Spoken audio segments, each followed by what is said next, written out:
right, we're getting our conversation tonight started with a couple of folks who can help us with that and get us going in the right direction. Dr. Bart Andrews, Vice President of Clinical Operations, Behavioral Health Response, and Dr. Megan Schacht, Clinical Manager, Children's Advocacy Services. Thank you both for being here. And I think I want to pick up first on what Jim and I were just talking about. You know, it's easy to see trauma when a child is being carried out by a teacher from a tornado. But it goes well beyond that. Like we just said, it doesn't have to be in the national spotlight. In fact, the vast majority of mental health trauma and issues are not. What can you help us lay the groundwork here on what other things we should be concerned about? Well, we know that up to 60% of kids actually experience some sort of traumatic event. Say that again. I want to make sure we get that. 60? 60% of kids experience some sort of exposure to violence or a traumatic event. So that's a significant number of our population that's experiencing, whether it's a tornado in Oklahoma, whether it's witnessing violence in their neighborhood, whether it's child maltreatment, or whether it's violence in their home.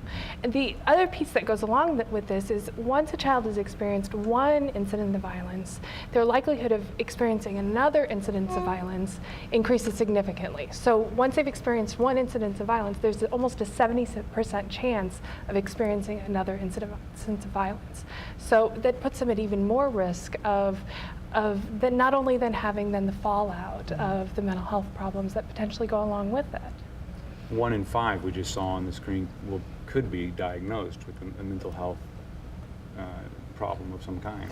So we know that at least 20% of our youth are experiencing symptoms of a disorder.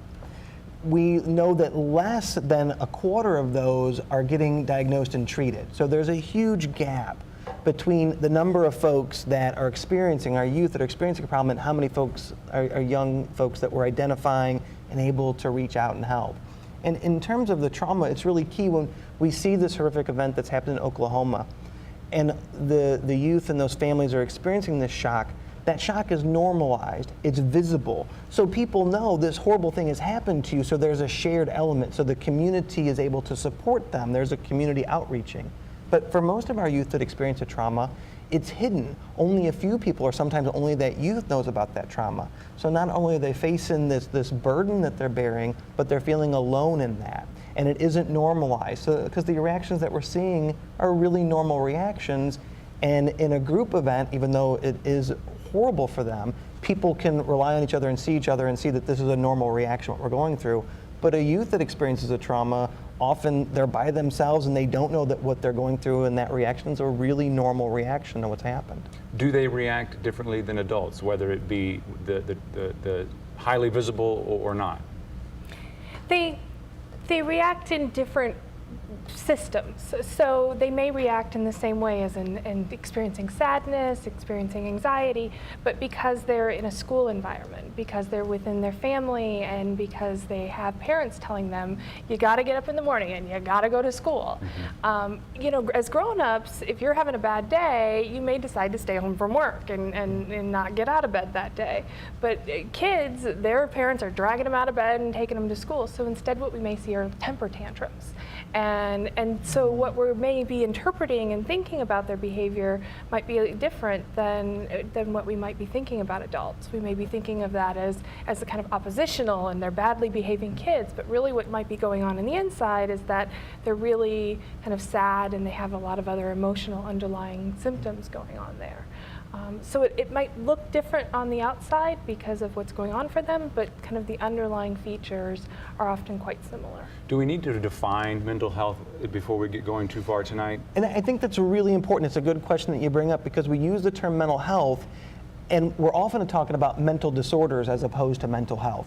Mental health is really about the health and the well-being of our children, that they are in fact progressing, they're meeting developmental milestones in terms of how they think, how they feel, how they behave, that they're doing well and experiencing a good life at home, at school, in their community.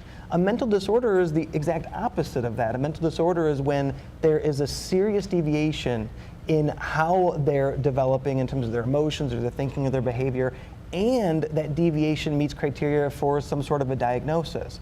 So people use the term mental health and mental disorder interchangeably, but they're two very different things, and there's some real consequences for focusing on one and not the other. If we just focus on mental health and well-being, we miss all of these folks that have a true disorder and that are struggling.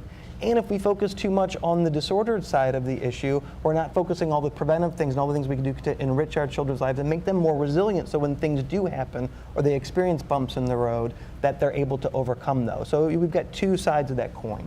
Well, so for example, these kids in Oklahoma who just experienced this traumatic event, we may see a dip in their mental health. They may have some difficulties, which may be perfectly natural. They just experienced a significant traumatic event. A lot of them may bounce back with some support. They may bounce back because of their natural resiliency, because of their supportive caregivers. Some may continue to slide because of what was going on in their life beforehand, because of natural biological predisposition towards mental illness, and then they may get to the point where they have a mental illness and need even more support to be able to get back to a good level of functioning. Dr. Megan Schacht, thank you very much. Dr. Bart Andrews, thank you very much. We appreciate your time. Let's go back to social media to see what you're saying.